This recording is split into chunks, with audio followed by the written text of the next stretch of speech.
Welcome to our channel. আপনারা দেখছেন রান্নার হাট। আজকের রেসিপি গোবিন্দভোগ চাল দিয়ে মোচার ঘন্ট। চলুন শুরু করা যাক। গোবিন্দভোগ চাল দিয়ে মোচার ঘন্ট তৈরি করার জন্য লাগবে গোবিন্দভোগ চালের পেস্ট, টমেটো, আদা, কাঁচা লঙ্কা পেস্ট, একটা আলু ছোট ছোট করে কেটে নিয়েছি, আর মোচাটা আমি কেটে ভালোভাবে ধুয়ে সিদ্ধ করে নিয়েছি। গোবিন্দভোগ চাল দিয়ে মোচার ঘন্ট তৈরি করার জন্য আমি গ্যাস জ্বালিয়ে গ্যাসে একটা কড়াই বসিয়ে দিয়েছি। কড়াইটা গরম হয়ে গেলে এবার তাতে আমি তেল দিয়ে দিচ্ছি।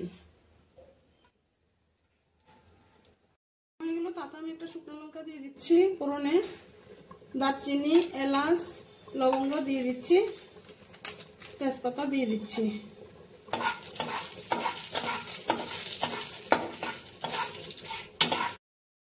ফোড়নে এবার আমি পেস্টটা দিয়ে দিচ্ছি।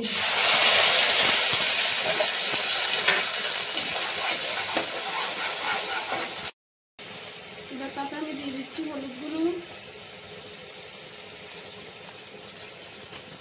লঙ্কা গুঁড়ো, ধনে গুঁড়ো, জিরা গুঁড়ো।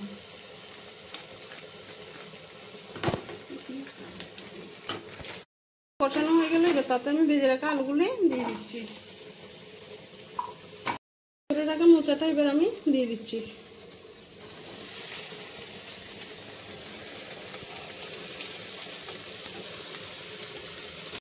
নুন দিয়ে দিচ্ছি। এভাবে কিছুক্ষণ কষিয়ে নিয়েছি।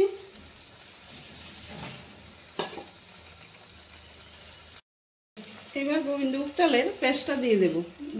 খুব সুন্দর একটা সুগন্ধ আসবে।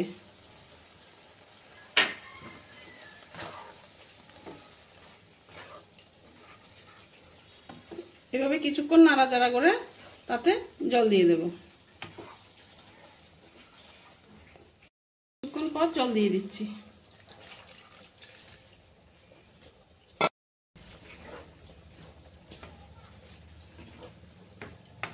এভাবে 10 মিনিট সিদ্ধ করে নেব।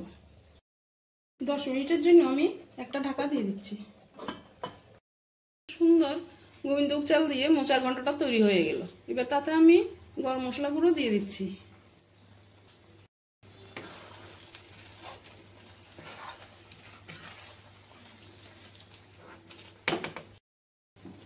একটু ঘি দিয়ে দিচ্ছি।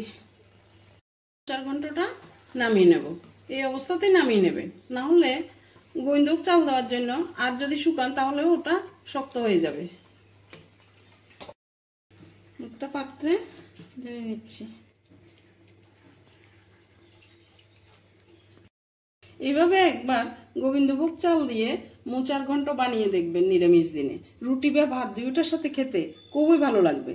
এমন নতুন নতুন ভিডিও পেতে সাবস্ক্রাইব করুন রান্নার হাট।